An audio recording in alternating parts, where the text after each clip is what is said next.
Mesdames, Mesdemoiselles et Messieurs, bonjour. Bienvenue à ce nouveau numéro de débat pour la nation. On l'avait annoncé, fidèles téléspectateurs. Décrypter de fond en comble les questions de l'heure. La situation précaire dans la partie est de la République démocratique du Congo. Vous êtes sans ignorer que cette partie continue d'être objet de tourmente. Beaucoup de nos compatriotes y passent, croupissent dans des situations exécrables. Que devons-nous faire?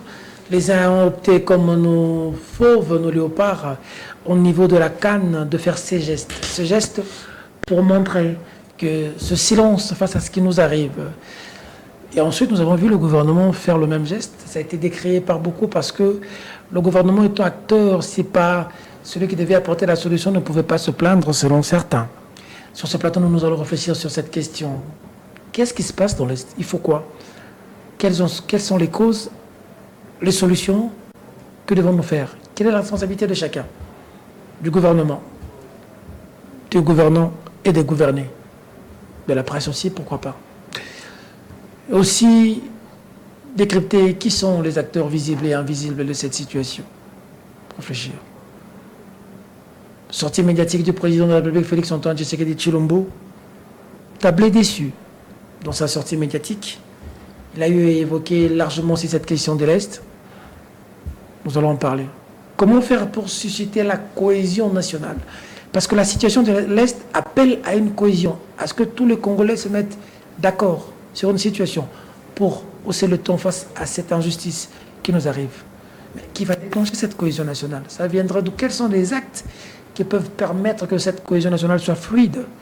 Des questions qu'on se pose, des questions qui taraudent les esprits. Sur ce plateau, de grandes personnalités avec moi pour réfléchir ensemble sur ces questions importantes. Premier invité, Albert Moleka Nzoku, le très pondéré. Bonjour, bienvenue. Bonjour Peter. On reprend, première émission de l'année, les Congolais nous ont tant cherché. C'est avec plaisir et même, je crois nous-mêmes, en tant qu'acteurs de cette émission, l'émission nous a beaucoup manqué et j'espère que, comme à l'accoutumée, ta légendaire capacité de modération pourra toujours nous amener à donner le meilleur de ce que nous avons pour proposer des pistes de solutions à tous ces problèmes qui affectent notre pays. Merci beaucoup, clin d'œil professeur Bob Kabamba de Pôle Europe. Je crois que la semaine prochaine, on dirait que nous allons la voir, qui aime beaucoup l'émission et qui aimerait aussi participer comme il est de l'autre côté. On va la voir. Je pense aussi avoir le professeur Pichi Banda. Ce sera possible, je pense, la semaine prochaine sur cette question de l'Est. Pati Katonga, bonjour, bienvenue. Bonjour Peter et bonne année. Merci. C'est pas vu depuis le début de cette année et bonne année aux téléspectateurs. Bonne année à Lobé Njala Njoro, ancien directeur de cabinet de Etienne Tshisekedi Wamouema. Et je pense que les Congolais attendent de nous qu'on essaye de disséquer la situation que vit notre pays, notamment à l'Est. Fidèles téléspectateurs, ce qui tue notre pays, c'est le fanatisme. À tous les niveaux que ce soit, nous sommes tous fanatiques. Nous sommes fanatiques de nos leaders, fanatiques de nos pasteurs, fanatiques de... Voilà, on ne sait pas se dire de vérité. C'est comme ça que nous nous donnons l'exercice dans cette émission de pouvoir être au-delà de nous, de parler non pas pour nous, non pas pour nos positions ou nos relations, mais pour les générations futures. Moi, je fais partie des générations futures parce qu'autour de moi, je suis souvent entouré des vieux. Mais aussi pour ceux qui viendront après nous, que retiendront-ils? Finalement, si on parle intérêt, c'est comme ça que le Congo s'émeurt. On ne parle pas individu, on parle Congo. On parle République. On parle intérêt de la nation. Dans quel Congo vont naître les enfants qui arrivent? Comment vont-ils grandir? Tout le monde va partir? Tout le monde va voyager? Qui sauront faire quelque chose dans ce pays? C'est dans cette optique que nous avons eu l'idée de créer cette émission pour que nous puissions parler sincèrement, sans parti pris, aider la nation. J'espère que ça va apporter quelque chose. Clin d'œil à Nathalie Yamb, du côté du Cameroun. Belle réflexion, j'ai suivi l'autre fois Nat, j'ai réagi sur Twitter. Je crois que nous sommes en train de nous battre avec des moyens. Finalement, une interview avec Nathalie Young du côté de Cameroun, DJ Vito, on y prépare. On va faire parler beaucoup de panafricanistes comme ça. Voilà. On pense qu'on peut faire quelque chose pour l'Afrique. C'est important. C'est important. Brazzaville, moi, j'ai besoin de rencontrer le président Denis Sassou Nguesso. J'ai des questions à lui poser. Il faut qu'on parle Congo, qu'on parle Afrique, qu'on parle nous. C'est important, c'est pas impossible. Allez, sortie médiatique du président de la République, Félix-Antoine Tshisekedi Tshilombo. Le président a eu droit à répondre aux questions d'un parterre de journalistes. Ils étaient nombreux, nos confrères, qui ont posé des questions.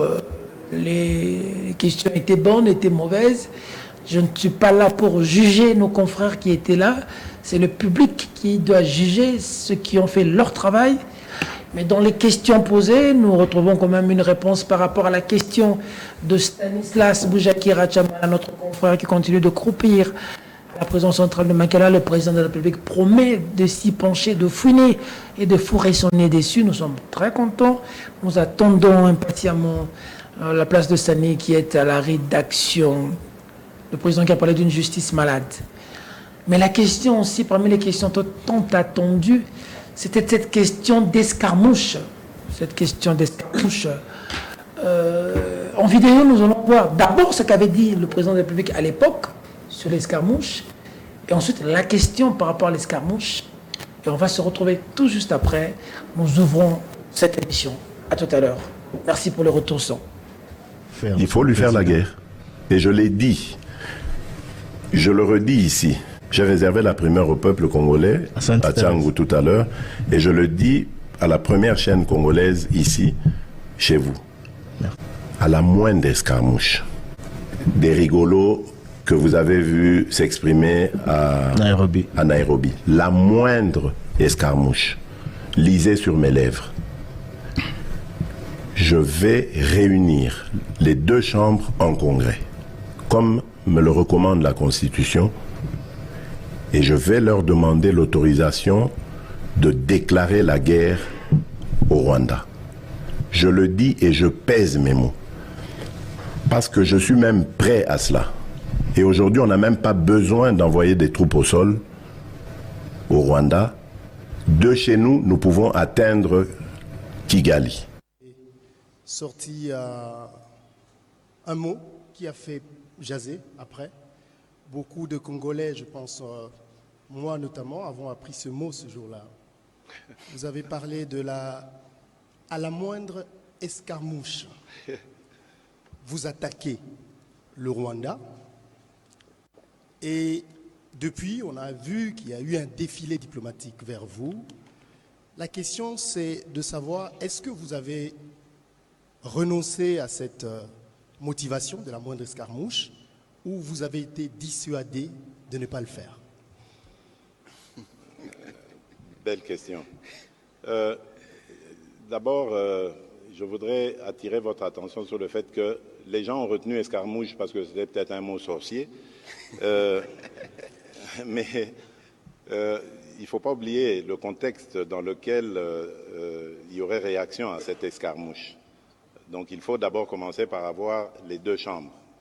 On fait la guerre selon la Constitution. On la déclare que lorsqu'on a réuni les deux chambres et reçu le mandat de ces deux chambres. Et puis, le contexte dans lequel nous sommes aujourd'hui, je peux vous le dire, je suis un observateur privilégié de ce qui se passe, ne me permet pas de mettre en pratique ce que j'avais dit.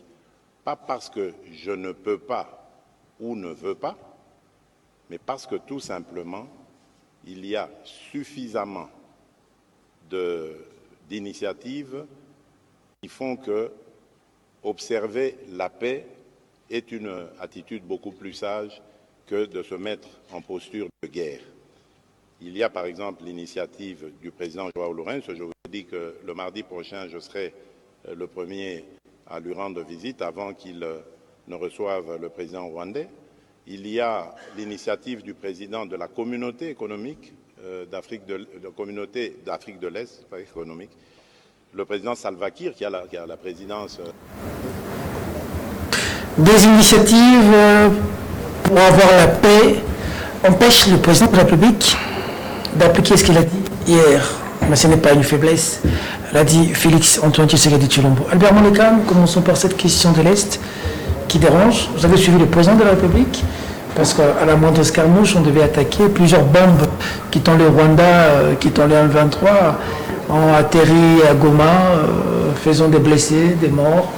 Pas de réaction. Quand vous avez suivi le président, quelle est votre réaction? Bon, tout d'abord, je pense que lorsque le président lui-même qualifie le mot l'escarmouche qu'il a utilisé comme un mot sorcier, ça évacue le problème. Ça évacue le problème. De deux, je me réjouis fortement qu'il ait adopté cette posture de recherche de la paix, parce que c'est ce qui doit nous concerner et c'est ce qui doit rassembler vraiment tous nos efforts. Et là, vous savez, j'estime que nous devons aller au-delà de tout clivage, parce que c'est un problème qui concerne toute la nation et sur lequel nous devons travailler tous ensemble, pour lequel nous devons nous battre tous ensemble afin que notre pays puisse recouvrer cette paix. Vous savez, je suis toujours assez inconfortable lorsqu'on me parle de problèmes de l'Est. C'est comme si au Congo, le problème, c'était seulement l'Est. Okay. Non, le pays a un sérieux problème. Le pays a des sérieux problèmes depuis toute une génération. Et c'est ces problèmes-là qu'il faut régler. Il y a bien sûr des problèmes qui sont plus médiatisés que d'autres à certaines périodes. Il y a des problèmes qui intéressent plus la communauté internationale, par exemple à travers les organisations humanitaires, que d'autres problèmes, mais le problème reste le Congo dans son entièreté. Et je crois que là, il est de devoir de tout Congolais de se lever pour effectivement que notre pays, notre population puisse vivre en paix et en sécurité. C'est la responsabilité première de l'État, donc du gouvernement. Et à la tête du gouvernement, le Premier ministre et son chef, le président de la République, chef de l'État, commandant suprême des forces armées. Donc encore une fois, je me réjouis de cette nouvelle posture qu'adopte le président de la République,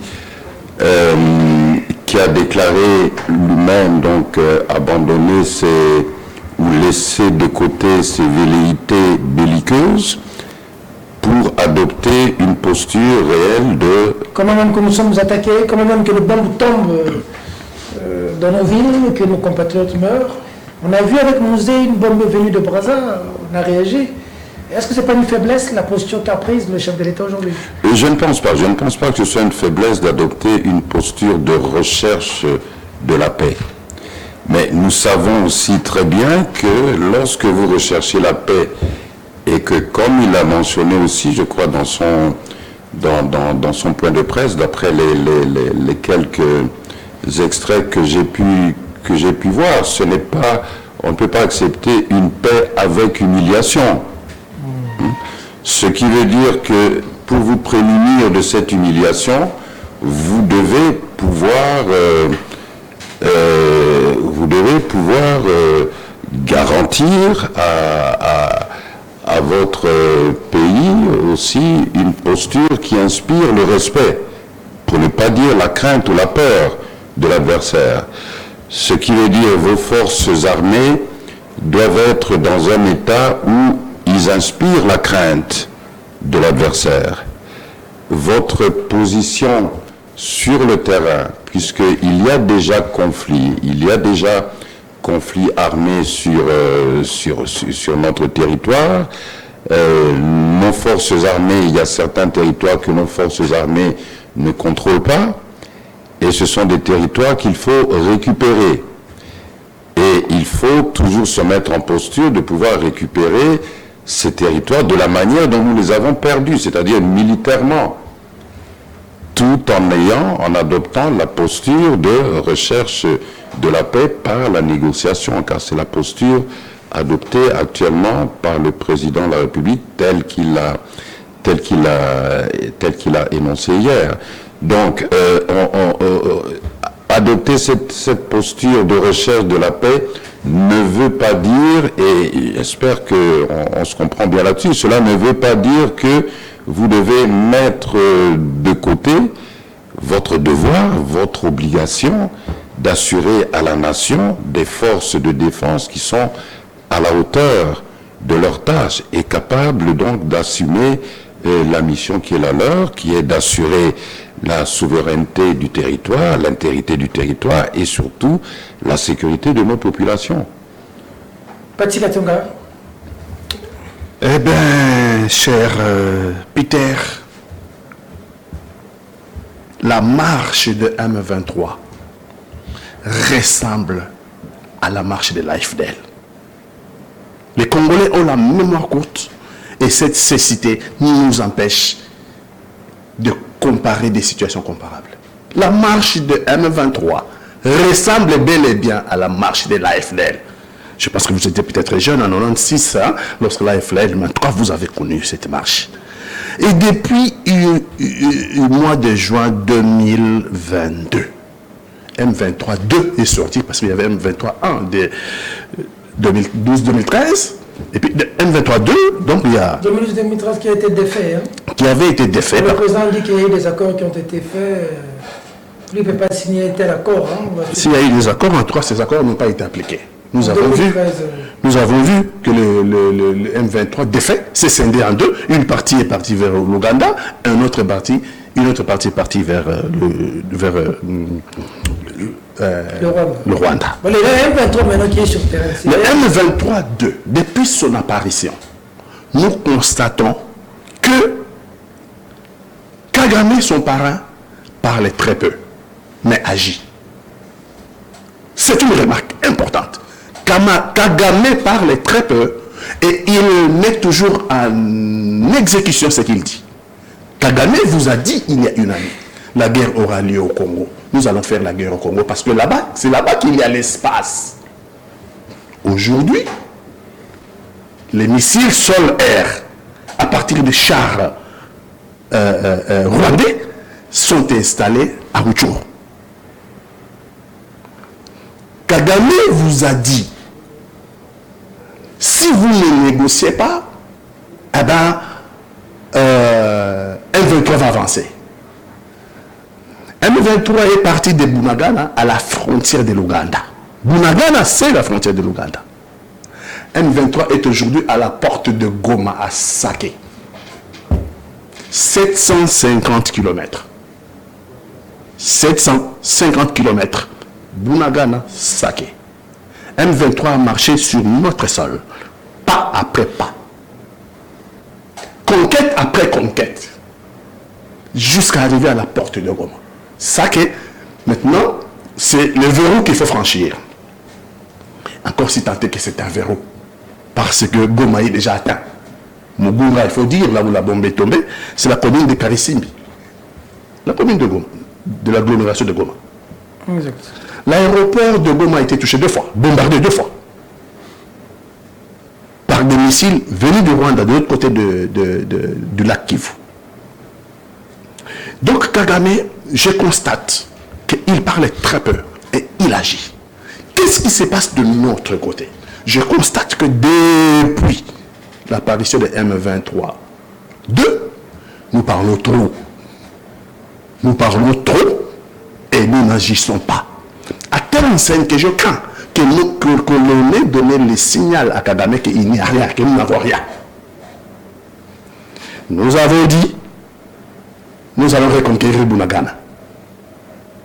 On n'a pas reconquis Bunagana, mais les troupes rwandaises et les M23 sont avancées de 750 km jusqu'à Sake. Les militaires ont commencé à communiquer pour dire retrait stratégique. Des retraits stratégiques à retrait tactique, nous allons nous retrouver dans le lac Kivu. Nous risquerions de nous retrouver dans le lac Kivu. À force de reculer, retrait en retrait. Des retraits tactiques En retrait stratégique. en retrait stratégique. Les FARDC se retrouveront bientôt dans le lac Kivu. Et Kagame a compris qu'en face, il n'y a rien. Parce que Kagame a relevé tous les défis. Et là, nous arrivons à la moindre escarmouche. Lisez sur mes lèvres. Mais c'est un défi. Les chefs de l'État congolais a lancé un défi au chef de l'État rwandais. C'est comme ça qu'on lit les événements dans les jargons militaires. Bal moko, mi balete. Congolais kaka moko sur la confie, mi balete. C'est un défi. Kagame relève les défis. Ce n'est pas une balle, c'est une bombe qui tombe sur Mugunga. C'est une bombe qui tombe sur Mugunga à l'école à Mugunga.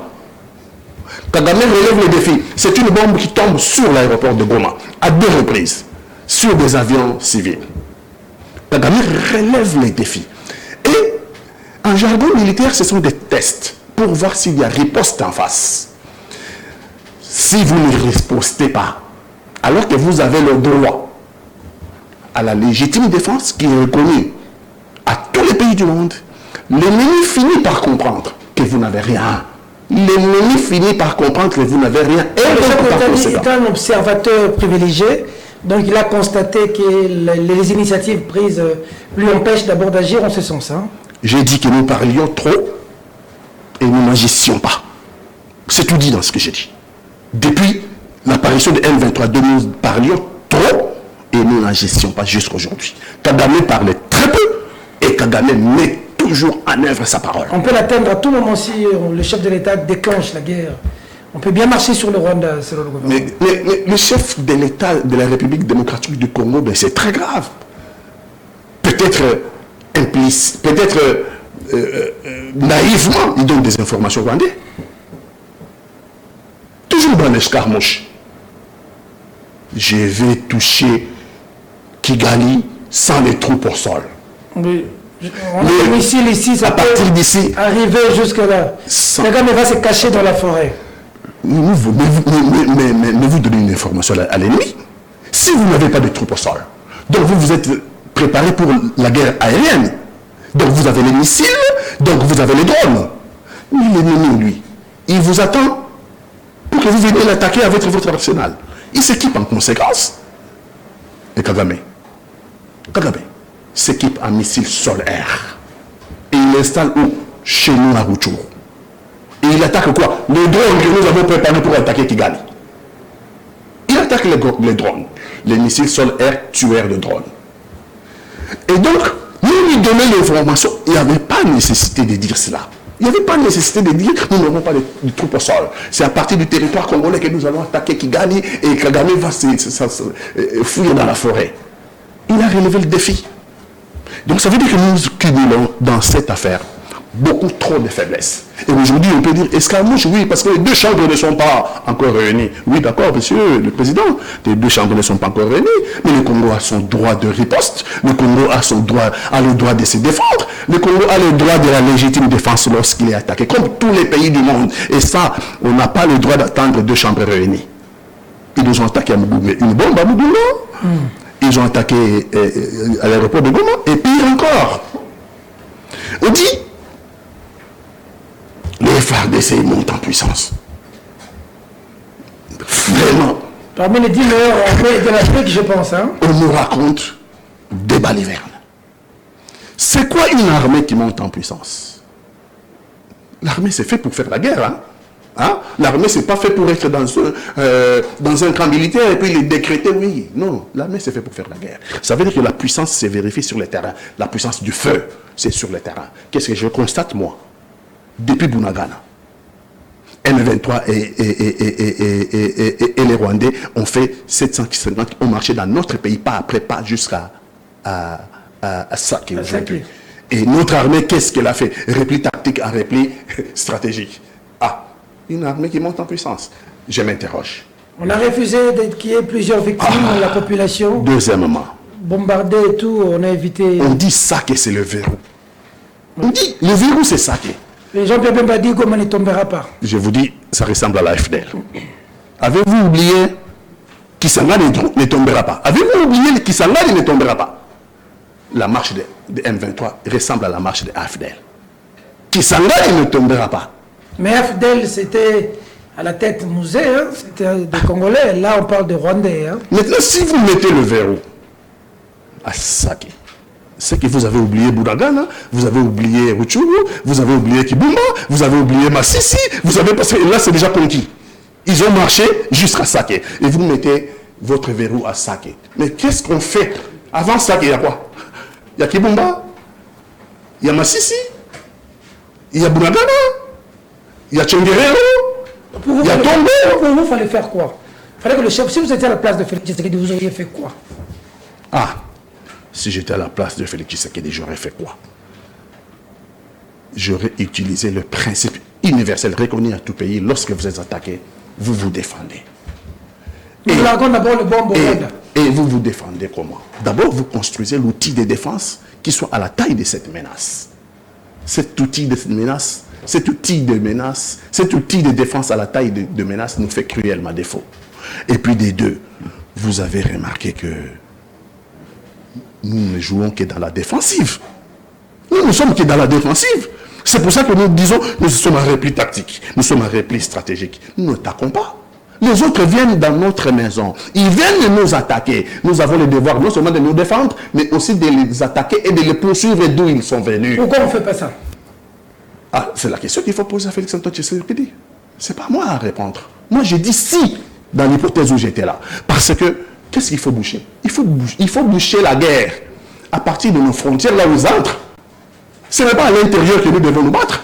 Nous devons les repousser en dehors de nos frontières et blinder nos frontières pour que plus jamais ils ne viennent. Ceux qui sont à l'intérieur, si nous les coupons avec ce qu'on appelle les bases arrières, ceux qui sont là, si nous coupons la base arrière de ceux qui sont venus nous agresser, qui sont sur notre territoire, nous coupons à partir de nos frontières. Nous blindons nos frontières qui sont poreuses là où ils passent. Ceux qui sont à l'intérieur n'ont plus de bases arrière pour replier. Et là, nous allons les bouffer crus. Là, nous allons les manger. Mais nous avons adopté la posture de nous défendre. Ils viennent, ils nous attaquent, nous nous défendons. Ils viennent, ils nous attaquent, nous nous défendons. Quand ils étaient à Bunagana, ils ont passé 6 mois à Bunagana. Et nous attendions, nous étions à cesser le feu. Le Congo était en cesser le feu. Et cela a permis à Bunagana, aux troupes de M23 et des troupes rwandaises de se refaire, de s'équiper, et puis de former des militaires. Et la conséquence aujourd'hui, ils sont à Saké. Saké, c'est 15 km de Goma. D'accord. Albert Mouleka, question quand même curieuse. Ma question est très curieuse. Patrick Katanga parle de M23-2. On a M23 au Rwanda, M23 Ouganda. Bon, les M23 là avec lesquels on se bat là, parce que le président de la République, dans son intervention, a bien dit, hein, il faut préciser, et j'aimerais avoir votre réaction aussi là-dessus. Le président dit qu'il n'a jamais invité les M23 à Kinshasa. C'est le ministre de l'Intérieur, Gilbert Kankonde, qui les avait invités. Et lorsque le président levait tout équivoque à tous ceux qui pensaient que Félix Tshisekedi a invité les M23, il n'a jamais invité les M23, et que lorsqu'ils sont arrivés ici, on lui a dit de le recevoir, il a refusé. Voilà.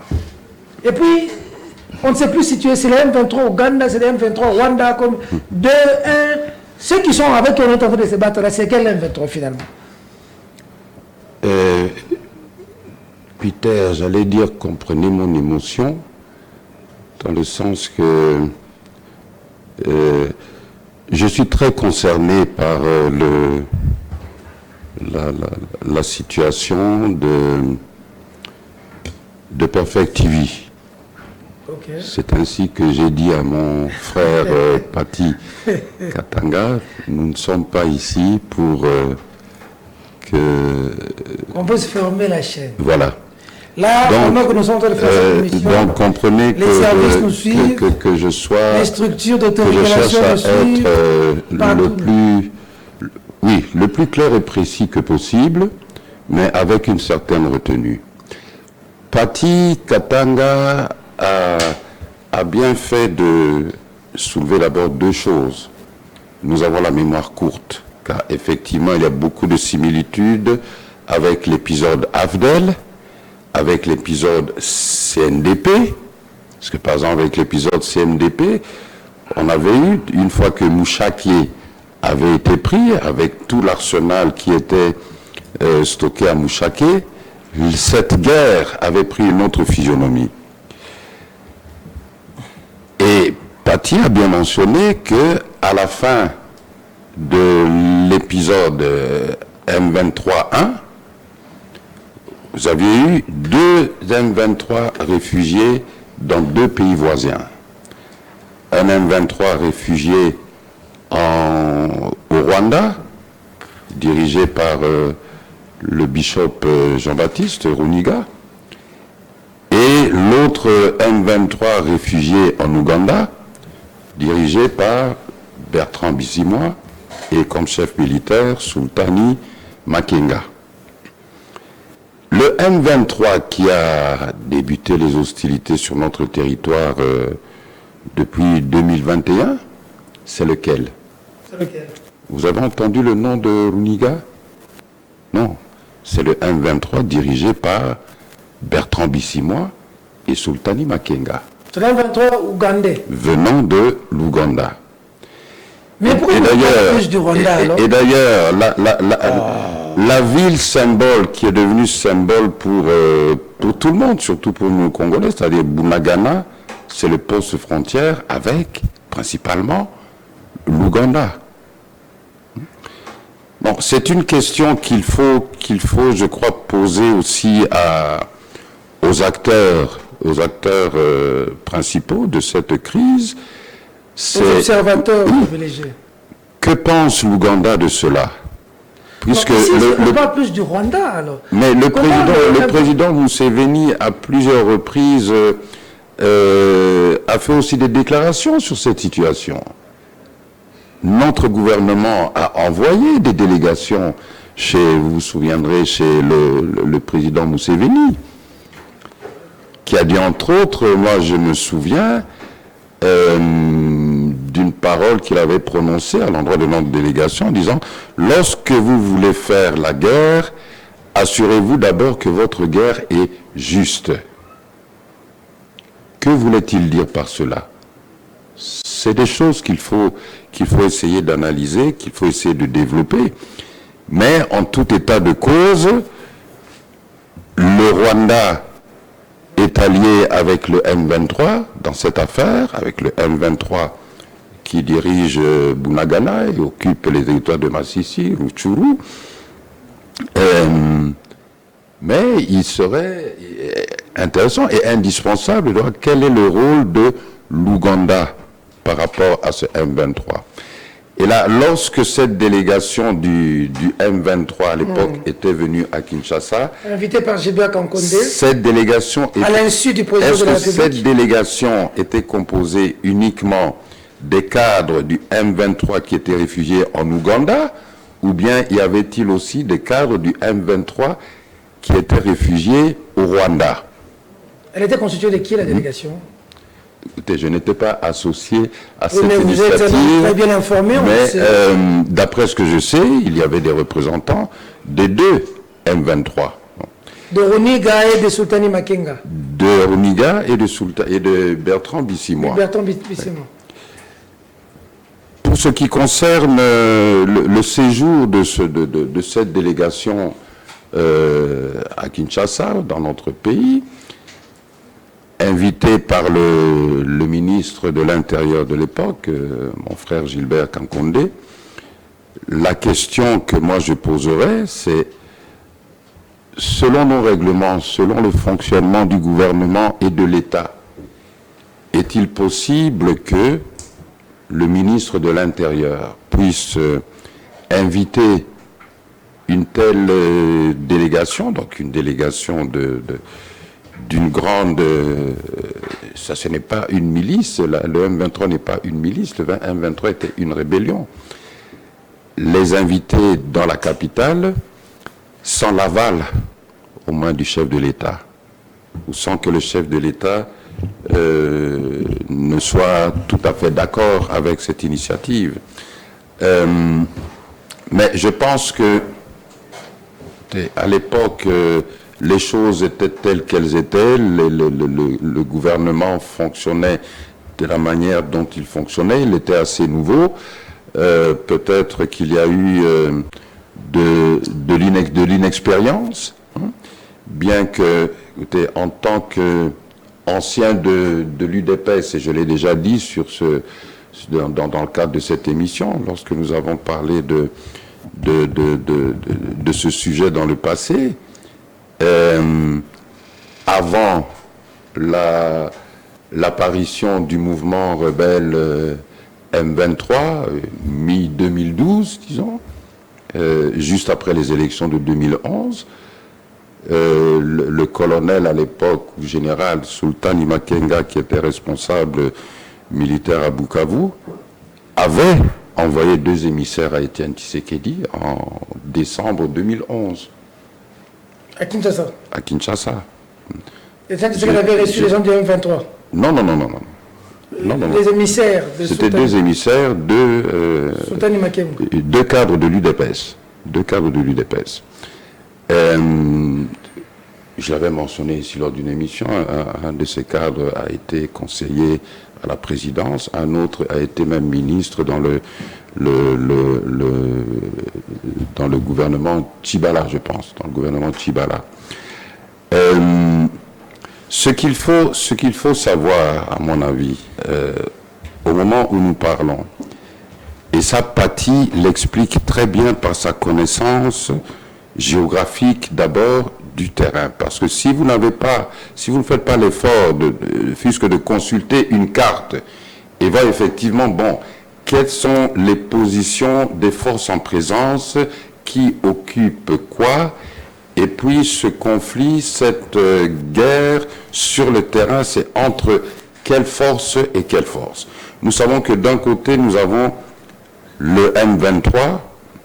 Maintenant, depuis hier, avec le communiqué de l'AFC, l'Alliance du fleuve Congo, nous voyons que les dirigeants politiques et militaires du M23 deviennent des coordinateurs de structures de l'Alliance pour le fleuve Congo. Donc on a l'impression que le M23 est en train de changer de peau comme un serpent, et va reprendre une autre peau.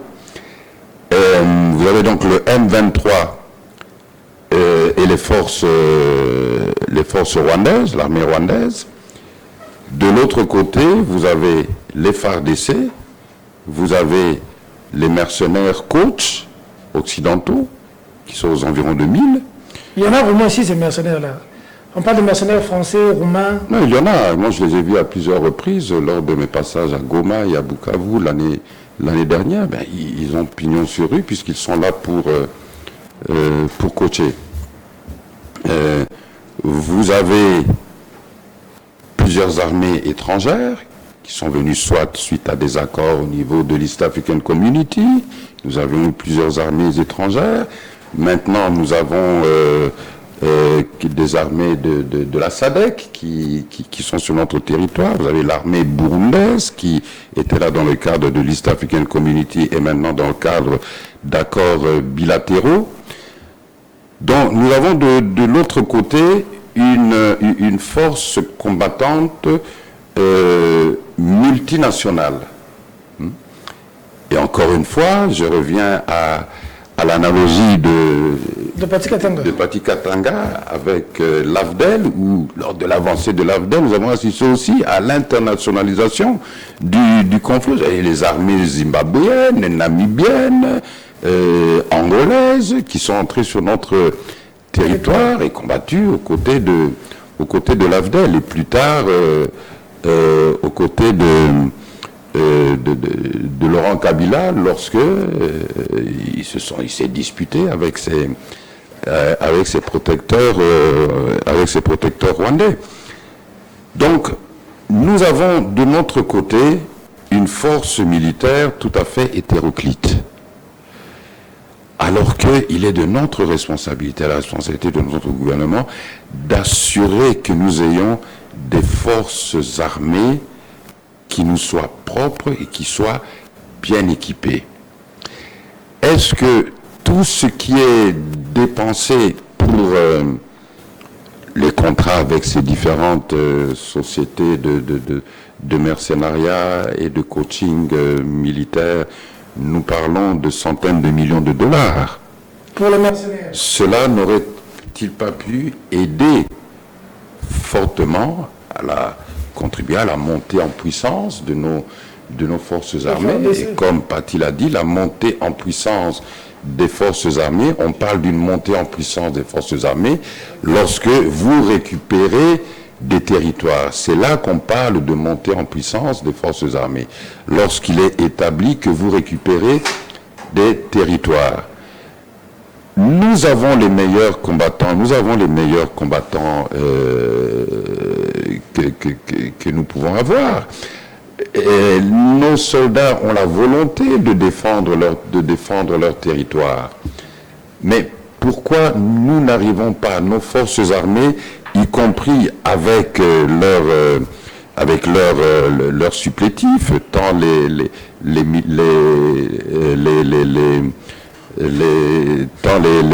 coachs mercenaires que les différents groupes armés et patriotes connus sous la dénomination de Wazalendo maintenant, sans oublier les FDLR et compagnie, si cet assemblage n'arrive pas à récupérer les territoires et à les remettre d'une manière définitive sous l'autorité de l'État, on peut difficilement parler de montée en puissance de nos forces armées.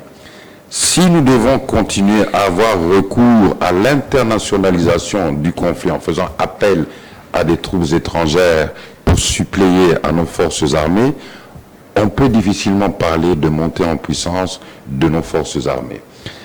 Mais je crois une nouvelle fois dans la posture maintenant prise par le président de la République, qui est de la recherche de la paix, c'est-à-dire entamer des négociations qui vont commencer à Luanda, d'abord des négociations bilatéraux à travers des contacts bilatéraux entre le modérateur, si je puis dire, le président angolais Lorenzo. Le président dit qu'il négocie seulement avec Kagame, pas avec le M23.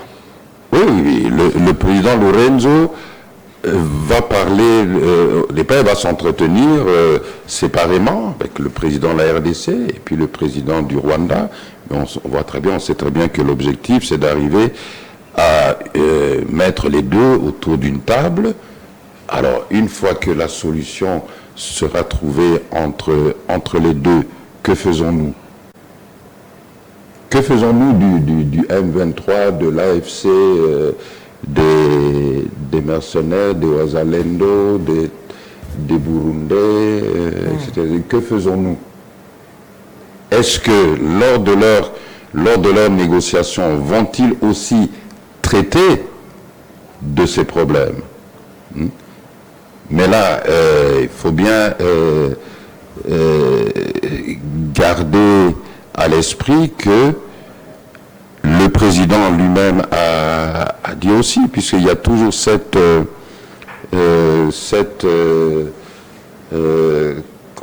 incongruité des fois dans ce que nous, Congolais, nous disons.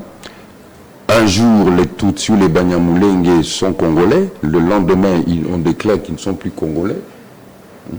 Je crois aussi qu'une bonne fois pour toutes, le président a mis les choses au clair en reconnaissant que les Banyamulenge le président avait dit qu'ils sont des Congolais. En reconnaissant qu'il existe bel et bien des Tutsis congolais, et ce n'est pas des Tutsis d'hier. Vous savez qu'il y avait des Tutsis ici sur le territoire au 19e siècle. Mais bon, c'est question de lire un peu aussi l'histoire, de se renseigner pour savoir, ça vous permet de voir comment tous ces problèmes ont chaque fois commencé. Les Tutsis congolais, ça existe, hein? Ben, les Tutsis congolais existent, vous avez les Tutsis congolais. Mais comme... C'est pas les Banyarwanda qui sont... Comme vous avez eu des Bazombo congolais. Et des Bazombo congolais. Mais je crois que ça, c'est un problème qu'on est en train de dépasser. Ok. Ce qui serait aussi très important à tacler, à prendre à bras le corps, c'est le problème de ce qui est considéré comme le langage, les discours de haine, les discours tribalistes, les discours, pour ne pas dire racistes. Quand on dit raciste, c'est à l'égard de la communauté nilotique. Parce que ça, ce sont des éléments très dangereux pour la vie future qui est une vie en commun. Nous sommes obligés de vivre entre différentes communautés, nous sommes obligés de vivre avec nos voisins. Mais ayant eu déjà des cœurs ou des esprits pollués par des faux discours au niveau historique, par des mensonges au niveau historique, et par des discours de haine, d'ostracisation d'autres communautés, il y aura tout un travail toujours à la charge du gouvernement, avec l'appui de la société civile et même des églises, afin que toutes ces populations, ces communautés, puissent vivre en paix comme elles ont pu le faire dans le passé. D'accord. Pati Katanga, est-ce que c'est pas aussi, même si on parle du président Félix Tshisekedi, mais est-ce que le complot ne dépasse pas le président Félix, qu'on voit presque toutes ces armées, les EAC, les Sud-Africains, les Kenyans, l'armée congolaise, les Wazalendo, Peter, contre 3000 personnes qui sont incapables. Donc toutes ces armées-là... Si je peux juste ajouter une chose. Oui. Nous tenons un langage perpétuel. Les troupes rwandaises sont sur notre territoire pour piller nos ressources naturelles, les voler et aller les vendre. Ma question est la suivante. Que ce soit les troupes de la SADC, que ce soit les troupes de l'EAC, que ce soit les troupes burundaises, elles viennent sur notre territoire pourquoi? Elles ne viennent pas gratuitement. Elles ne viennent pas pour nos beaux yeux.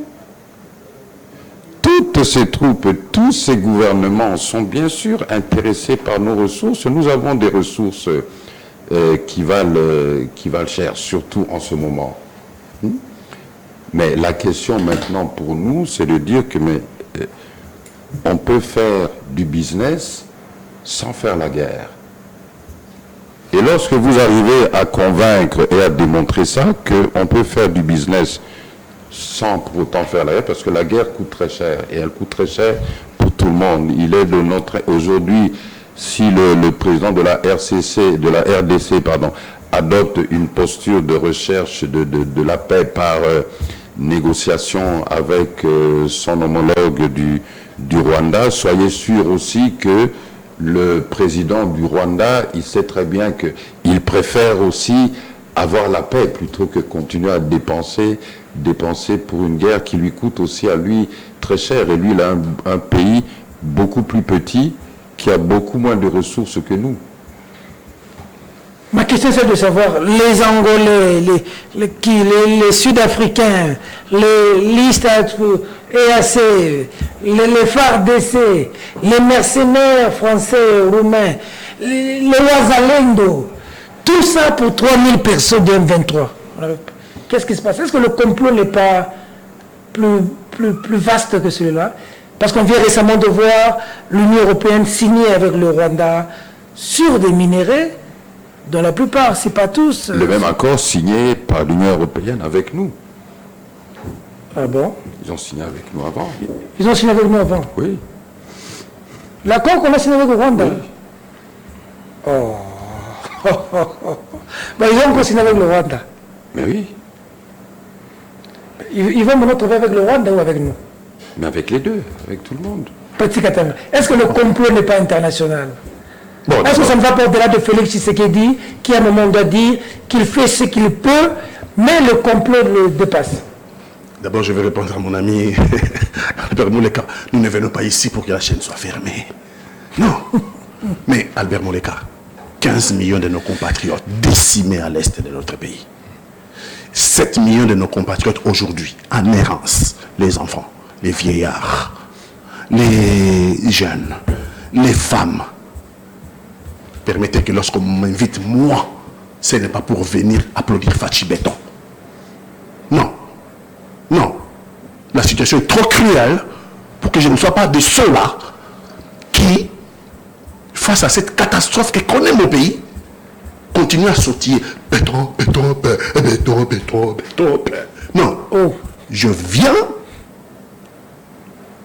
peut-être pour donner un son dissonant qui peut permettre au président de la République d'échanger des postures. Tout à fait.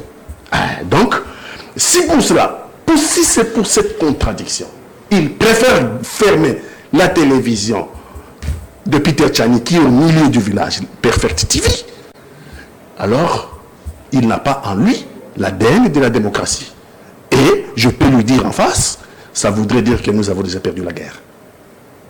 Parce que ceux qui l'entourent jusqu'aujourd'hui ont amené notre pays là où il est aujourd'hui. Donc il a besoin d'un autre son. Lui-même, lors de son investiture, il dit à 20 nouveaux outre-neuves. Donc il dit, les erreurs du passé, il ne peut plus les refaire. Et ça veut dire à 20 nouveaux, pasteur est là, à 20 nouveaux outre-neuves. Et dans son entourage, j'ai comme l'impression, personne n'a compris que le président disait à 20 nouveaux outre-neuves. Ça veut dire que nous abandonnons le passé pour rentrer dans le futur. Ça doit se matérialiser dans les œuvres. Ça doit se matérialiser dans les œuvres. Là, nous voyons que ça n'arrive pas, même ça s'empire. Et nous sommes là pour dénoncer. C'est pour cela il faut fermer la télévision de Peter, qui est une télévision au milieu du village. J'ai dit que nous avons déjà perdu alors. Je ne me tairai pas. Je ne me tairai pas. Face à 15 millions de nos compatriotes décimés à l'Est, je ne me tairai pas. Et je suis prêt, s'il faut mourir, à mourir pour cela. Et donc je continuerai à dénoncer le Rwanda. Je continuerai à dénoncer nos turpitudes qui conduisent le Rwanda à faire de notre pays un terreau propice où on vient extraire tous les minéraux et où on vient décimer nos populations. L'Union européenne est derrière tout ça quand il vient signer avec le Rwanda. C'est des commanditaires. Les commanditaires sont... Il n'y a plus de secrets. Les commanditaires ne se cachent même plus. On a vu à Fachi pourquoi là dans ce cas. Parce que le complot dépasse.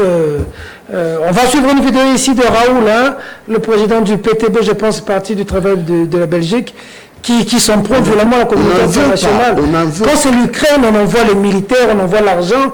Quand c'est la RDC, on nous envoie négocier avec des gens qui nous tuent. On n'en veut pas, Fachi. Mais on lui dit qu'il faut changer de posture. Regardez aujourd'hui. Ils sont allés à Nairobi. Il en a parlé. On les a reçus en bilatéral, lui face à par Lorenzo. Chacun a campé de sa position, lui-même parle de l'échec. Le président de la République reste dans l'optique des accords de Luanda et de Nairobi. Kagame n'y est plus. Kagame n'y est plus. C'est révolu pour Kagame. Parce que les accords de Luanda et Nairobi, qui parlaient de cessez-le-feu, il n'y a jamais eu de cessez-le-feu. Les troupes de M23 ont évolué de Bunagana jusqu'à ça qu'aujourd'hui, il n'y a pas d'accord de Nairobi. Et les matériels militaires que tu as mentionnés. Les accords de l'EAC, les accords de Luanda et Nairobi nous parlaient des zones tampons. Il n'y a plus de zones tampons, c'est occupé par le M23. Il n'y a plus de zones tampons, c'est occupé par le M23. Les Eastern African Community, leurs troupes en partant, ils sont arrivés ici sur la demande du président de la République. Je vais dire sur la demande du Congo. Mais ils sont venus prêter main fort, ici, aux troupes de M23. Et en partant, ils ont laissé les équipements militaires au M23. Parce que quand ils sont arrivés, ces troupes-là, nous, les Congos, nous n'avons pas identifié combien le nombre ils étaient. Nous n'avons pas identifié quelles sont les armes qu'ils amenaient dans notre pays. Nous n'avons même pas identifié leurs faciès et leurs empreintes digitales. Donc, au moment de partir, nous ne savons pas s'ils sont partis à combien, s'ils sont répartis à combien. Nous ne savons pas quelles armes qu'ils avaient amenées qu'ils ont. Donc, vous comprenez que nous-mêmes, nous sommes en train, nous creusons la tombe, notre propre tombe. Mais nous n'en voulons pas Fachi. Nous voulons qu'il change de posture. Parce que la guerre se déroule à ses yeux. La guerre se déroule en Ukraine. La guerre se déroule en Israël. La guerre se déroule à nos yeux. On n'est pas obligé de tout connaître. Je lui consens qu'on n'est pas obligé de nous connaître. Mais on peut apprendre. On peut apprendre. Vous avez vu qu'en Ukraine, toute la classe politique ukrainienne s'est mise en bloc. Le premier combat face à l'adversaire, c'est la cohésion nationale. C'est vous trouver un pays uni face à l'agression. Aujourd'hui en Ukraine, et pourtant c'était une démocratie, c'est encore une démocratie, vous n'avez plus d'opposition, vous n'avez plus de majorité. Israël, après le 7 octobre, l'attaque de Hamas, on a dissous le gouvernement israélien qui est en place. Et on a constitué un gouvernement de guerre. Un gouvernement de guerre. C'est ce gouvernement-là qui opère aujourd'hui à Gaza et on est en train d'expulser tous les Palestiniens. Je ne suis pas d'accord, mais je relate le fait. Et tout ça se déroule à nos yeux. Nous, qu'est-ce qu'on fait pour nous? Qu'est-ce qu'on fait? On prend 1,3 milliard de dollars américains. On organise un simulacre d'élection.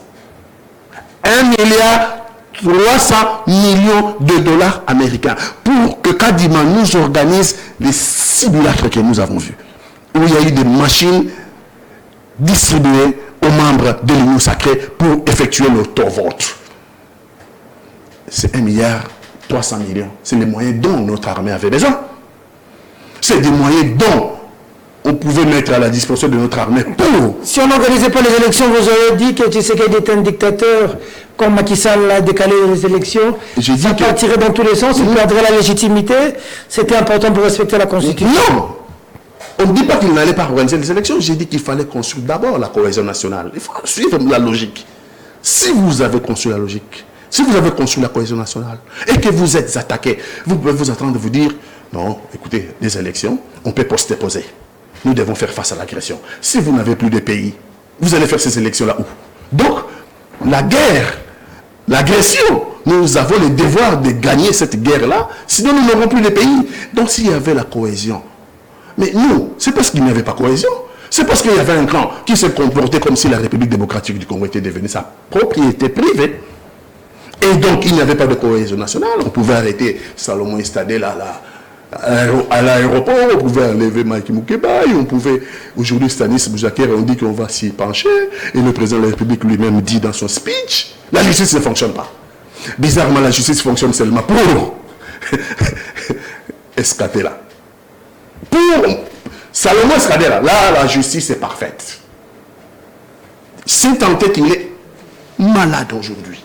Et pour des raisons humanitaires, il faut les libérer pour qu'il aille se faire soigner. On ne va pas juger un mort. Salomon Estadela est sur les lits de mort. Les accusations qui pesaient sur sa tête sont déjà tombées depuis un moment. Mais on s'obstine à garder Salomon Estadela dans une clinique de la place avec des militaires dans sa chambre de malade. C'est inacceptable. Vous voulez construire comment un tel pays? Comment voudriez-vous construire une cohésion pour aller affronter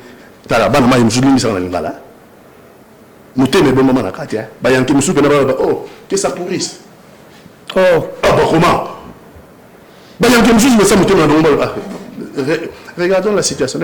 Laissons pourrir la situation. Mais il s'agit de notre propre pays. Il s'agit de notre propre pays.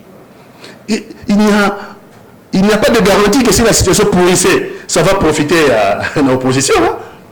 Pour vous, il fallait qu'il y ait des actes de décrispation, que le chef de l'État... Des actes de crispation, le chef de l'État devait donner des garanties en matière de droit en libérant Salomon Escadela, Mike Moukebaï, Stanis Boujakera, Jean-Marc Kabound. Et tant d'autres qu'on n'a pas cités, il y en a beaucoup. Les prisonniers d'opinion et les prisonniers politiques. Il faut donner des garanties de... Il appelle son frère Mukwege, il prend son téléphone. Il appelle son frère Mukatumbi. C'est à lui, le président de la République, qui est le bénéficiaire principal du chaos électoral. C'est le président de la République, le bénéficiaire principal du chaos électoral. C'est à lui de décrisper la situation politique. C'est-à-dire de commencer par libérer les prisonniers d'opinion, les prisonniers politiques, notamment Estadela qui est gravement malade. Et puis c'est à lui de prendre son téléphone, d'appeler Moïse Katumbi, qui fut son ami intime, en consultation. D'appeler Martin Fayoulou, en consultation, qui fut son ami intime, pour l'intérêt du pays. De prendre son téléphone, d'appeler Dr Mukwege. C'est le seul prix Nobel que nous avons eu dans ce pays. C'est le seul. Et nous en avons encore besoin. En consultation, d'appeler Joseph Kabila. Nous devons construire une cohésion nationale. En consultation, ce sont les personnalités représentatives de la classe politique. S'ils se retrouvent, Fachi, sur la même table, Moïse Katumbi, sur la même table, Martin Fayulu, sur la même table, Mukwege, sur la même table, Joseph Kabila, quelle est l'image? Vous imaginez l'image qu'on va donner au monde? Vous imaginez l'image qu'on donnerait au monde? L'image de la cohésion nationale sur le plan politique. Et en ce moment-là, discuter qu'est-ce qui ne va pas. Il sortira grand. Oui, il sortira grandi. Que plutôt de laisser Kadima, de continuer à installer les institutions publiques issues de la fraude électorale. Vous connaissez ce que c'est que cette frustration? Vous voyez des frustrations de laisser Kadima continuer à installer les institutions publiques issues de la fraude électorale. C'est inacceptable. Okay. Donc, ce combat-là, face à nos agresseurs, d'abord les commanditaires, les États-Unis, l'Europe et les exécutants, la France, l'Ouganda, le Rwanda, ont besoin que nous, on donne une cohésion nationale qui va faire peur. Nous sommes les Congos. Nous avons gagné la colonisation. Mobutu a gagné des guerres ici. Ce n'est pas la première guerre qu'on connaît. Mobutu a gagné des guerres ici. On a déjà attaqué Kolwezi à 2 reprises. On a déjà attaqué à l'est de notre pays par Jean Scram en 1967. Mobutu a conduit tous ces combats et nous les avions gagnés. Lorsque vous instaurez la cohésion nationale, vous êtes un peuple derrière son chef. Certainement la victoire parce que nous sommes dans le bon. C'est nous qui sommes agressés et nous avons le devoir de nous défendre. Et pour nous défendre, nous devons nous défendre tous. Pas certains qui se sont accaparés du pouvoir par des élections, par un simulacre d'élection. Et puis bon, nous, on va venir comme ça, on va commencer à suivre derrière. Non. Non. D'accord. Allez, cette question de la communauté internationale, nous allons prendre une vidéo, vous allez voir Raoul, il s'appelle Raoul Edebou, je ne sais pas, comme ça c'est un Belge, hein. Il est dans la Chambre des représentants. Les gens de la Chambre des représentants, donc c'est les députés. Hein. C'est les députés. Quand on dit Chambre des représentants. Il est le président du Parti du travail de la Belgique, PTB, je pense. Il a parlé sur cette situation ici, pour que vous voyez que le problème touche à tous les niveaux, et on va revenir sur ce plateau pour chuter, pour proposer des solutions, parce qu'il est toujours important de proposer des solutions. Avant que nous disions peut-être un petit mot aussi, velléité des changements de la Constitution. Aujourd'hui, ce sera comme d'habitude des gratignures, parce qu'on va revenir sur ce sujet le vendredi prochain, mais on va quand même poser un petit mot là-dessus. Allez, on suit le député belge, on se retrouve tout juste après. À tout de suite. Il pointe du doigt le Rwanda présent à l'est du Congo avec son armée. Et que fait la Belgique? Rien. Comment est-ce possible? Quand la Russie envahit l'Ukraine, à juste titre, c'est la condamnation. Ce sont les sanctions, ce sont les livraisons d'armes à l'Ukraine, mais quand il s'agit de la République démocratique du Congo, rien. On n'aide pas. La vie d'un Congolais ne vaut-elle pas la vie d'un Ukrainien? La vie d'une Congolaise ne vaut pas la vie d'une Ukrainienne? C'est la question que tous les peuples d'Afrique se posent. Pourquoi ce 2 poids 2 mesures? Qu'est-ce qui se passe dans la politique belge aujourd'hui? Alors je vais vous le dire, Madame la Ministre, non seulement la Belgique ne fait rien, non seulement les États-Unis ne font rien, mais je vais me dire plus. Hier encore, l'Union européenne a signé un accord avec le Rwanda. Un accord sur quoi? La gestion durable des matières premières. Nous y sommes. Le coltan, le cobalt, le nickel, le diamant, le cuivre. Voilà la raison pour laquelle la Belgique n'intervient pas. Business. C'est l'argent. C'est ce que mes amis congolais me disaient. J'ai travaillé 2 ans à Kinshasa. Et ils me disaient, Raoul, ce qui se passe en fait avec le Congo, c'est ça, c'est que notre sous-sol est plein de richesses et que l'Occident regarde pour se faire de l'argent. Parce que ce deal avec le Rwanda, soyons clairs, c'est pas du Rwanda que viennent les diamants, c'est pas du Rwanda que vient le cobalt et tout. Tout ça vient de l'Est du Congo. J'ai envie de dire à tous mes camarades congolais et à l'ensemble des peuples africains, on le voit aujourd'hui, les puissances occidentales ne pensent pas à votre bonheur, elles ne pensent qu'à une seule chose, c'est l'exploitation de votre sous-sol. Vous pouvez aujourd'hui, vous pouvez croire à vos propres forces.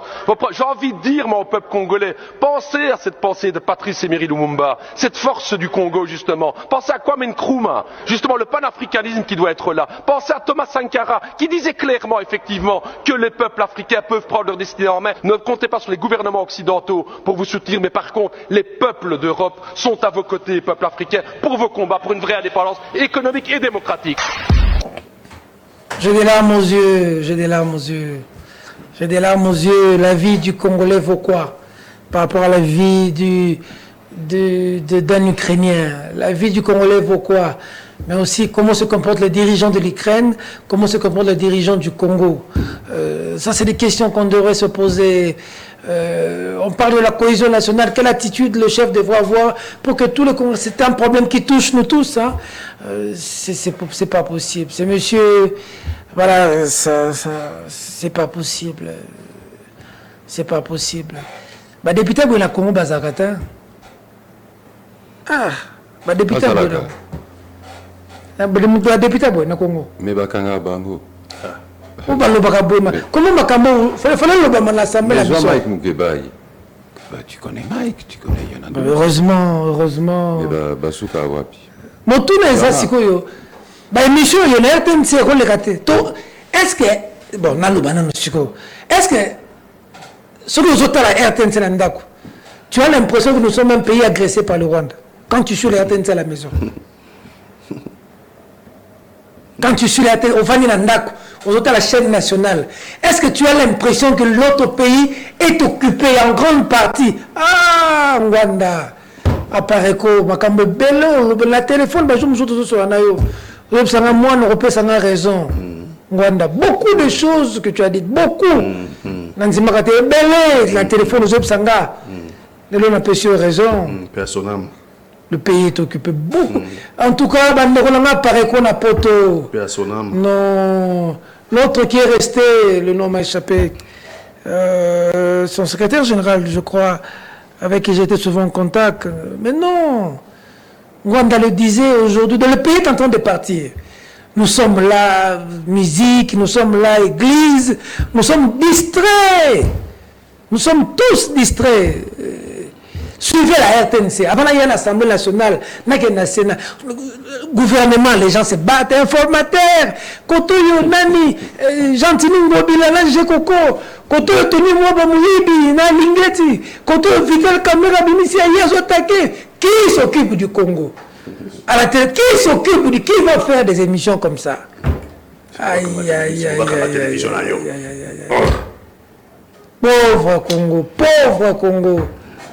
Pauvre Congo, pauvre Congo.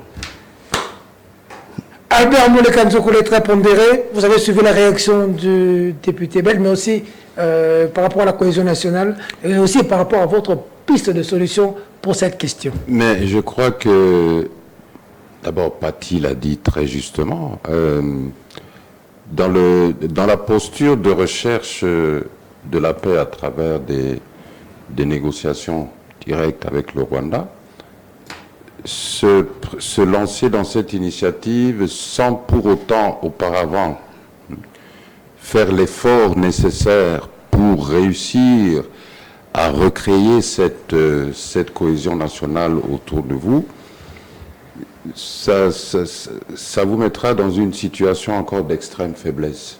Vous savez, lorsque vous regardez les deux chefs d'État qui vont commencer à négocier d'abord à travers un tiers, à travers le président angolais interposé, ces deux chefs d'État ont été élus à travers des processus électoraux très contestés.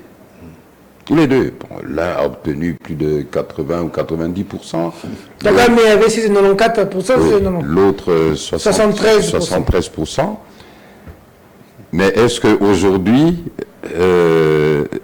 94% de la population du Rwanda se reconnaît en Paul Kagame? C'est la question. Point d'interrogation. Est-ce qu'aujourd'hui, 73% de la population de la RDC se reconnaît en Félix Tshisekedi? Il y a des leaders, pas seulement des leaders d'opposition, mais des leaders politiques dont l'influence, que ce soit sociologique, est éprouvée, hein, que vous devez absolument associer, que vous devez absolument rassembler. Et c'est le rôle, le devoir d'un chef d'État d'être capable de faire ces gestes et d'être convaincant vis-à-vis de ses compatriotes que non, Aferoyo, Lokoyo et Talibiso Banso. Nous devons combattre dans ça tous ensemble. C'est le moment de mettre de côté nos divergences et ce qui nous a séparés jusqu'ici. Jusqu'ici. Et cela s'accompagne, comme Paty l'a mentionné, cela s'accompagne de certains signaux, des signaux de probité, des signaux de sincérité. Par exemple, la libération de prisonniers d'opinion, des prisonniers politiques. Permettre à certains leaders qui ont dû fuir le pays de revenir sans aucune crainte d'être arrêtés. Pourquoi? Parce que nous avons besoin de l'apport de tous pour pouvoir amener cette paix dans notre pays. Et nous avons besoin de l'appui de tous, même pour gagner une guerre éventuelle. Donc ça, c'est une première étape, une priorité qui, encore comme Paty l'a dit, il a dit très justement, si nous n'accordons pas de l'importance à cela, à la nécessité de la cohésion nationale, une véritable recherche de cohésion nationale, ça en termes de résultats, on peut déjà vous dire que bon, ben on n'obtiendra rien. On n'obtiendra rien.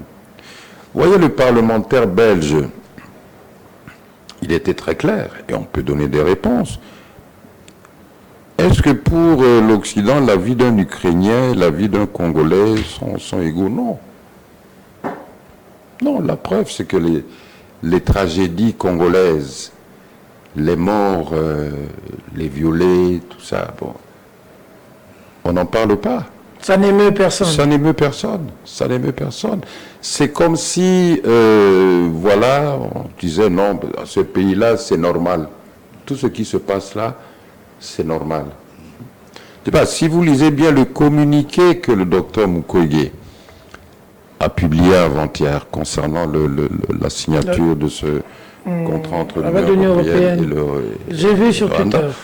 Il stigmatise le paroxysme, je dirais, de cette duplicité dans la politique menée par l'Union européenne dans le cas d'espèce, qu'on peut généraliser aussi à d'autres puissances occidentales. Ça démontre quoi? L'intérêt que ces puissances ont dans notre pays, ce sont nos ressources. Vous savez, c'est comme l'adage qui dit souvent, ces gens-là aiment le Congo, mais ils n'aiment pas les Congolais. Alors. On aime le Congo dans ce qu'il a. Le sous-sol, le sol, toute cette végétation, pour le problème de changement climatique, les sous-sols, pour les technologies futures qui ont besoin de tous ces métaux. Même des minéraux. On va illustrer, vous allez voir un minerai qui donne de l'énergie, là, vous allez voir, de l'électricité comme ça. Illustrez-moi la vidéo, ce que vous dites là. Mais le sang, sang qui est versé par les... Qui donne de l'énergie, on a découvert à Bunia. Mais le sang des Congolais qui coule, le fait que... Réfléchissez un peu, Peter, ça fait toute une génération que vous avez, donc des millions de Congolais en termes de population, qui n'ont pas connu un seul jour de paix. Plus de 25 ans. Où, au Congo, il n'y a pas eu un seul jour de paix. Un seul jour où des balles n'ont pas crépité, des gens n'ont pas été tués. Non. Depuis 25 ans. Ça n'émeut personne. Et la question aussi qu'il faut se poser, car nous devons être responsables du pays que Dieu nous a données. Nous devons être responsables de la gestion de nos ressources. Comment nous-mêmes gérons-nous nos ressources? Est-ce normal que nous assistions à ces enrichissements stratosphériques alors que nous sommes en guerre, alors que nos populations sont, des millions de Congolais sont en divagation dans la bourse? Comment nous-mêmes gérons ces ressources minières?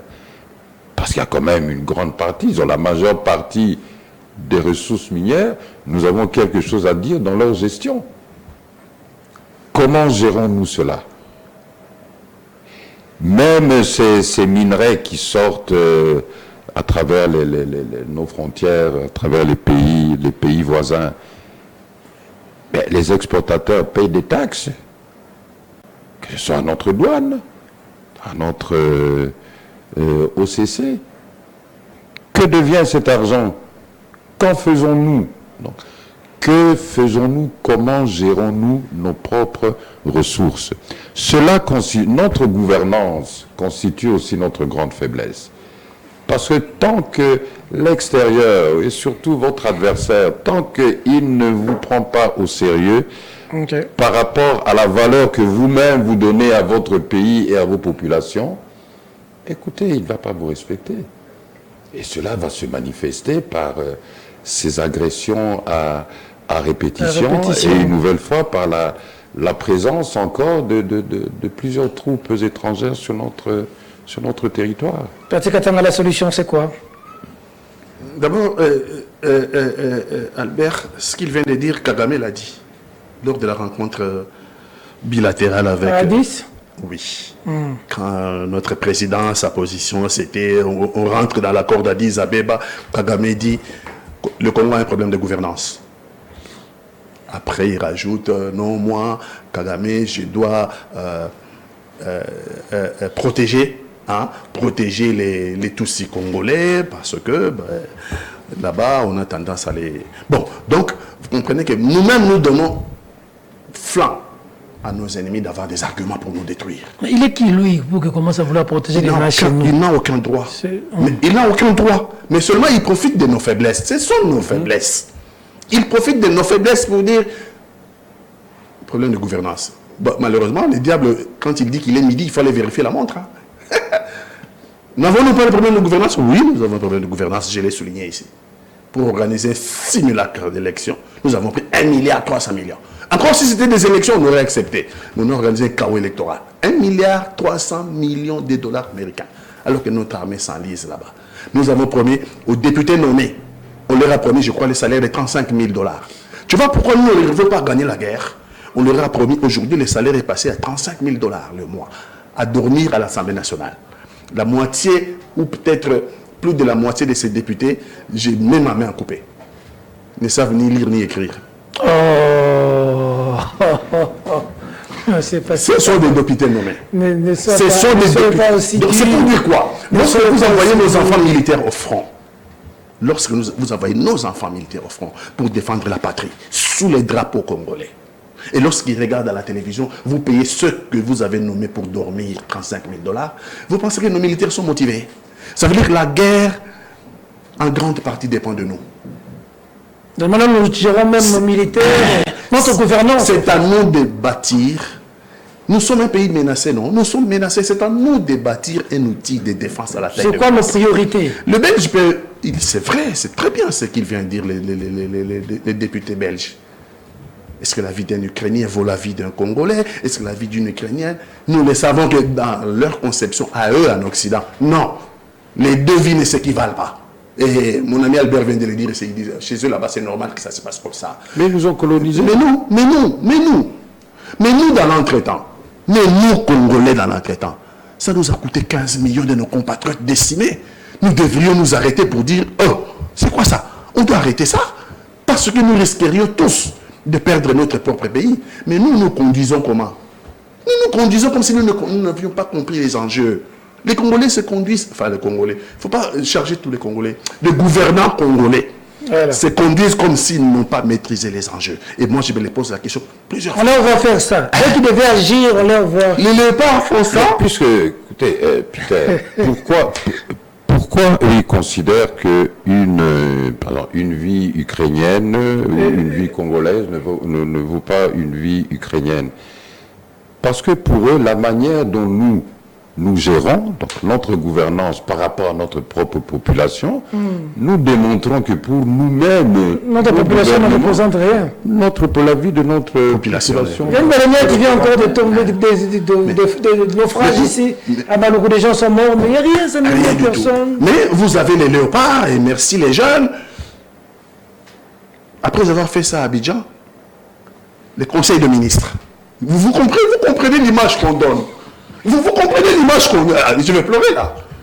Ceux qui sont habilités, ceux qui sont appelés à trouver des solutions à nos problèmes, ceux qui sont appelés à trouver des solutions à nos problèmes, tous ça. C'est quoi ça? Il faut sortir de la distraction, non? On est en train de nous distraire aujourd'hui. Aujourd'hui, nous sommes dans l'histoire de qui va aller consulter les... Hein? L'informateur. C'est une distraction. L'informateur. C'est une distraction. J'ai appris aussi qu'ensemble, quelqu'un dit qu'ensemble pourrait partir. Mais informateur, c'est pour la majorité. Bon, ensemble de l'opposition, il va faire politique un bon format. Bon, moi, Tata était de l'opposition, il a été consulté. Donc, je veux dire, le problème est congolais, quoi. Il est consulté. Le problème est congolais. Le problème, c'est pas le problème d'un camp.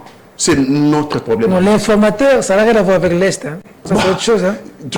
Ça devient le partage. Donc, pendant ce temps, le gâteau. Donc, pendant ce temps, sur le terrain, l'ennemi continue. Notre pays, chaque jour, les minéraux. Ce n'est plus l'exploitation illégale de minéraux. Maintenant, c'est des razzias.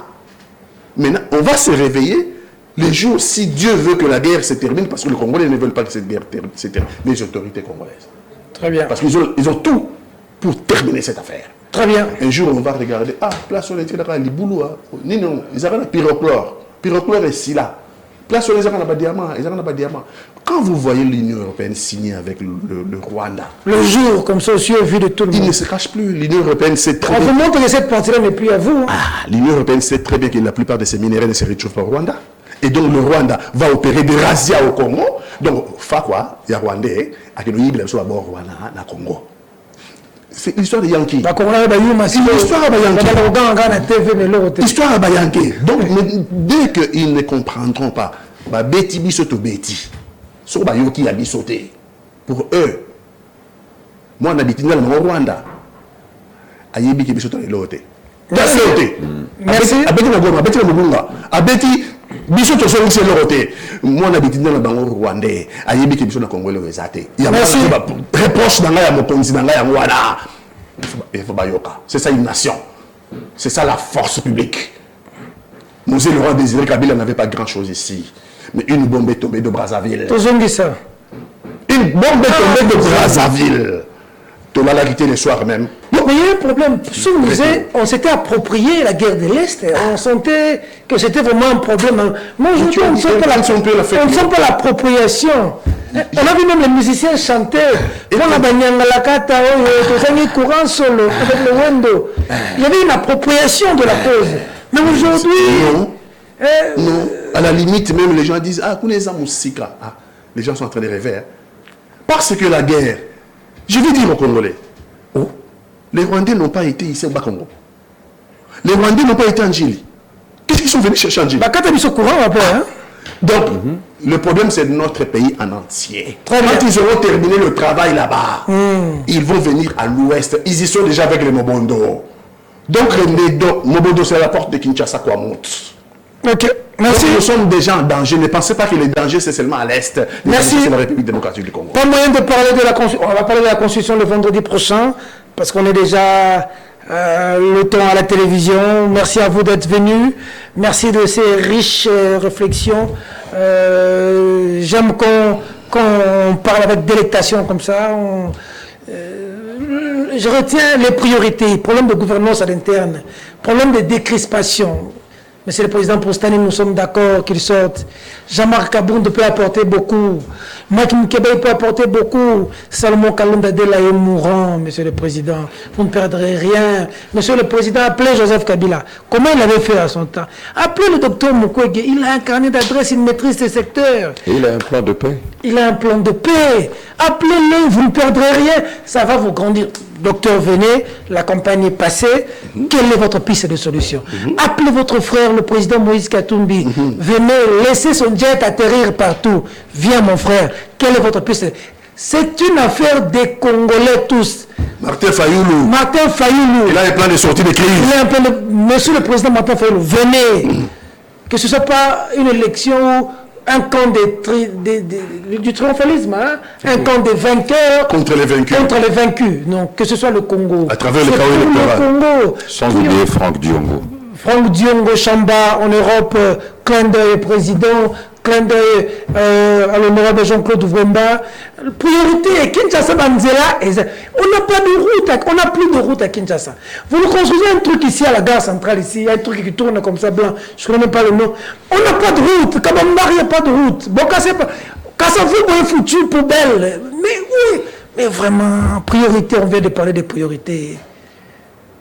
On va manger cette histoire que vous nous faites ici. On a besoin de route. On a besoin de nous finir cette histoire de Koulouna. Moi, ma tante a été atteinte d'une balle parce qu'on tirait le Koulouna en 15 tante dans la cuisse. Nous en sommes victimes de cette histoire. Cette jeunesse. On va y réfléchir sur ce plateau. Et RTNC. Il semble que sur 3000 agents. Ma casse, il n'a pas grève, il faut devenir ma prime. Vous nous diffusez quoi? Vous nous diffusez quoi? Et là, comme on total en était un match. Ce qui match était l'ordonnance qu'on a la TV. Si lui, total reçu le monsieur qu'on a. Même sur le total, la RTNC va avoir l'impression que dans l'Est, ça brûle. Qui? Vous nous proposez quoi? Donc, comme si de rien n'était, vous nous mettez des programmes normaux. Pour son édifice, le Congo a besoin de la participation de nous tous. Mesdames, Mesdemoiselles et Messieurs, cette émission est terminée. Au revoir.